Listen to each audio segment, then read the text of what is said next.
धुळे जिल्ह्यामधील देवपुरामधील नवरंग पाण्याच्या टाकी परिसरामधील कचरा डेपो हटवण्याच्या मागणीकरता आक्रमक झालेल्या नागरिकांनी मनसेच्या पदाधिकाऱ्यांसह रस्त्यावरच घंटागाड्या लावत आंदोलन केले।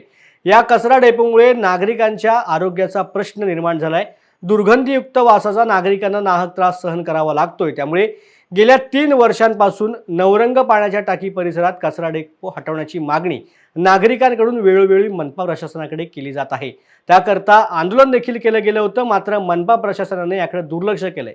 यामुळे आक्रमक झालेल्या नागरिकांनी आज रास्ता रोको करून कचरा डेपो हटवण्याची मागणी केली। नागरिकांच्या आक्रमक आंदोलनामुळे मनपा प्रशासनाच्या वतीने कचरा डेपो हटवण्याची सुरुवात झाली असून प्रशासनाने 2 दिवसात कचरा डेपो हटवण्याचं आश्वासन दिलंय। 2 दिवसात कचरा डेपो न हटवल्यास कचऱ्याचे वाहन फोडण्याचा आणि मतदान न करण्याचा इशारा परिसरामधील नागरिकांनी मनपा प्रशासनाला दिला आहे। मी आता 8 दिवसापूर्वी पण महानगरपालिकेमध्ये गेली होती की हा मध्यवर्ती आणि नवरंग टाकी पाण्याची टाकी जवळ ते पाण्याची टाकी जवळ लोक राहतात त्या वस्तीमध्ये कचरा डेपो केलेला आहे। यांनी अतिशय घाण, लोकांना अतिशय त्रास होतोय।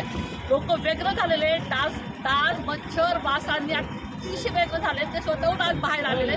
त्यांनी आता मला बोलवलं की ताई आता तुम्ही हे काही करा आणि हे तुमचं हे सगळं मिळवा। आता सगळे अधिकारी आले होते महानगरपालिकेत, त्यांनी आम्हाला शब्द दिलेला आहे की आम्ही आजच्या आज हा डेपो उठवतोय, इथून पुढे कचरा इथे या डेपो होणार नाही, हा डेपो इथे राहणार नाही, असं तरी आम्हाला शब्द दिलेला आहे। आणि आज जर त्यांनी त्यांचा शब्द पाळला नाही तर आता लोक काय म्हणतात ते बघा। मतदान करणार नाही, गाड्या फोडून टाकू।